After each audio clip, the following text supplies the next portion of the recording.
인지과학은 뭐 저희 이제 비전문 영역이기 때문에 아주 개괄적으로 누구나 알 수 있는 정도까지 또 심리철학이나 언어 철학에서 받아들이는 부분을 중점적으로 몇 가지 태제로 소개를 해드리겠습니다.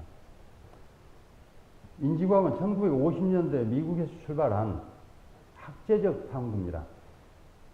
이 탐구 주제는 마음의 본성입니다. 마음이 어떻게 작동하는 것일까? 마음의 구조는 뭘까? 이런 거 탐구하는 것인데, 학제적 탐구라는 것은 이 연구에 많은 분과 학문들이 공동으로 지금 참여하고 있다는 점을, 그런 것을 학제적 탐구라고 부르죠. 아마 이 위에도 학제적 탐구, 뭐 일반 시스템 이론이랄지 복잡계 과학 이론이랄지 몇 개의 흐름들이 있는데, 그 중에서도 아마 학제적 탐구 중에 이 인지과학이 가장 성공적이지 않은가, 현재까지는. 그래서 많은 성과를 냈다고 보는데, 그 중에 당연히 이 탐구 주제인 두뇌 이야기입니다. 그러니까 오스트랄로피테쿠스 이래로 한 400만 년 동안 모두가 두뇌를 갖고 살았지만 자신의 두뇌에 대해서 아무도 정확하게 이해하지 못했습니다. 그걸 사용할 줄 알았겠죠. 그런데 이 인지과학이 처음으로 이 두뇌가 어떤 방식으로 작동하는지를 밝혀내기 시작한 겁니다. 그래서 이 사람들의 출발점은 우리가 흔히 마음이라고 부르는 현상이든 뭐든 아무튼 작용이든 기능이든 우리가 마음이라고 부르는 그 기능이 핵심적인 소재가 두뇌라는 사실로부터 출발합니다. 그러면 그 이전에는 마음이 어디 있다고 생각했을까? 잘 알 수 없었죠. 내 마음 나도 몰라가 기본입니다. 그러니까 어떤 노래 가사에 보면 내 마음은 따뜻하게 생각되기도 하고, 또 내 마음은 냉철한 머리 이야기인 것 같기도 하고, 어떤 때는 가슴 이야기인 것 같기도 하고, 굉장히 모호한 상태였단 말입니다. 그런데 50년대에 들어와서 인지과학자들은 이 마음의 핵심적인 소재가 두뇌라는 점을 분명하게 인식을 했죠. 물론 고립된 두뇌가 사고를 하진 않죠. 기본적으로는 두뇌, 우리 몸, 환경, 이거는 처음부터 그 상호작용적으로 작동하기 때문에 두뇌가 핵심적 소재라고 말씀을 드리는 것은 이 관계를 전체를 프로세스하고 있다는 점입니다. 이 모든 상호작용 과정에서 이 우리가 인지라고 부르는 부분을 단 하나도 빠뜨림없이 두뇌가 프로세스하고 있다는 거죠. 그런 점 때문에 두뇌가 마음의 핵심적 소재다, 이렇게 얘기할 수가 있는 겁니다. 자, 그래서 마음에 관한 학제적 탐구, 일단은 이렇게 정리를 해봤는데,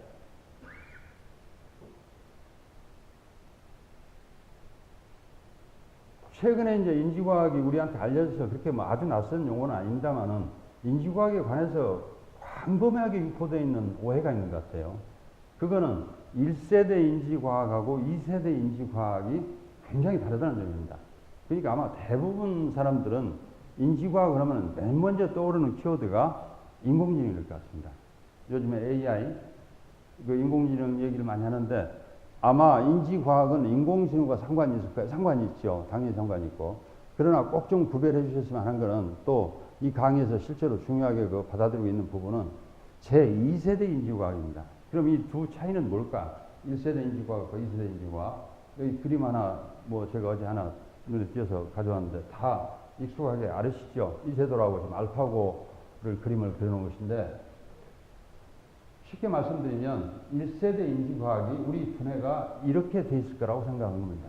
마치 컴퓨터처럼 작동하고, 그래서 1세대 인지과학의 특징은 이제 계산주의라는 말, 기능주의, 인지주의, 이런 것들이 이제 그 1세대 인지과학과 관련된 철학적 입장입니다. 계산주의는 뭐 제목 보면 금방 알아시겠죠. 우리 두뇌가 마치 컴퓨터의 연산작용처럼 계산을 하는 것이라는 그런 입장입니다. 기본은 뭐가 이렇게 가장 큰 차이입니까? 현재까지 아무리 진화한 컴퓨터도, 모든 컴퓨터는 알고리즘에 의해서 작동합니다. 알고리즘은 확정적 경로가 있다는 말씀입니다. 여러분이 키보드에서 키보드 A를 눌렀을 때 화면에 A가 나타나거나, 아니면 처음부터 B가 나타나도 알고리즘 정해 있으면 B가 나타나거나 그래야 합니다. 그 위에 현상이 생기면 고장이죠. 알고리즘이란 거는, 다시 말해서 화면에 지금 A자가 보이면 누군가가 A라는 키보드를 눌렀을 것이라고 거꾸로 계산할 수 있습니다. 이게 알고리즘인데, 지금 현재 1세대 인지과학은 우리 두뇌가 그런 알고리즘에 의해서 작동하고 있는 것이 아닐까라고 강하게 믿고 지금도 그 1세대 인지과학은 계속되고 있죠. 그 가장 첨단의 성과가 하나 드러난 게 이제 알파고라고 할 수 있죠. 그래서 그 소위 말해서 그 바둑의 신기하고는 이세돌을 이길 정도로 그런 정도의 연산 능력을 갖고 있단 말입니다. 그런데 연산 능력을 따지면 당연히 이 지금 컴퓨터가 알파고가 더 우세한 것 같지만 알파고가 갖고 있지 못한 것을 이세돌은 갖고 있죠. 몸을 갖고 있는 겁니다.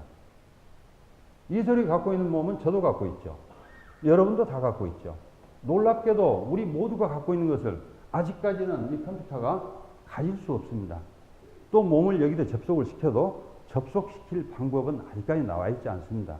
그래서 2세대 인지과학이 주목하는 것은 이게 1970년대부터 대체로 이제 만들어진 흐름이겠지만 우리 마음이 은유, 환유, 심적 영상, 원형 효과 이런 것들이 작동한다는 겁니다.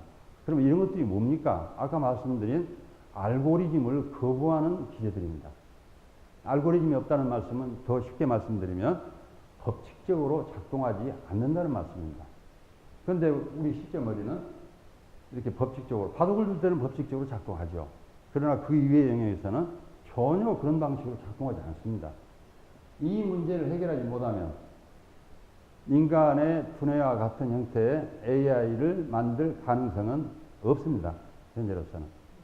최근에 이제 AI의 한계를 느낀 사람들이 그 강한 인공지능 이런 말을 종종 쓰더군요. 강한 인공지능. 강한 인공지능은 바로 이런 지금 지능을 만들 수 있다라고 지금 자꾸 제안을 하는 것 같아요. 제가 배운 이론으로는 현재 이론으로서는 강한 인공지능을 만들 가능성이 없습니다. 그것을 만들기 위해서는 우리 몸에 대해서 훨씬 더 정확한 걸 알아야 되는데 우리 몸에 관해서 알려진 것은 제 지금 짐작에는 우리 궁금해하는 것의 한 3% 정도나 우리가 알고 있을까? 저는 그렇게 추정합니다. 그래서 실제로 우리 몸에 대해서 알게 되고 이 알게 된 몸을 이 컴퓨터에 접속하는데 기술적으로 가능할지 제가 뭐 애연가 아니기 때문에 단언할 수 없겠습니다만은 현재 이론으로서는 그건 가능해 보이지 않고 또 하나 제가 여기 덧붙여서 말씀드리고 싶은 거는 실제 사람하고 비슷하게 작동하는 AI를 만들었을 때 공학자들이 해결해야 할 마지막 키는 누구 닮은 AI 만드실 겁니까? 이 질문에 답해야 합니다. 누구를 닮은 머리를 만드실 겁니까? 이걸 결정 못하면 이 모형이 없다는 말씀이죠. 또 하나 어떤 특정한 사람을 내가 닮게 만들어서 AI를 만들었을 때 그게 우리 인간의 사고라고 인간의 사고를 대변한다라고 답할 수 있을까? 이 물음은 좀 고민해 봐야겠다는 말입니다. 제가 이런 물음을 던지는 이유는 우리는 지금 호모 사피엔스라고 해서 동일한 종으로 분류되어 있긴 하지만 우리 두뇌의 작동 방식은 개인마다 다 다릅니다. 두뇌 방식만 다른 건 아니죠. 실제로 여기 앉아 계신 분이 누군가 지금 담배 피우고 꽁쳐버리고 가면 DNA 검사하면 이 중에 누구라고 식별할 수 있습니다. 이 말씀은 우리가 같은 종으로 분류되어 있지만 모든 개개인이 식별될 수 있는 정도의 차이를 갖고 있다는 말씀입니다. 자, 이 차이하고 호모 사피엔스에서 동일한 종하고 AI하고 과연 이 갭을 메꾸고 어떤 모형을 만들 수 있을까? 이게 저는 아직까지 이론적으로 해결되지 않는 문제라고 봅니다.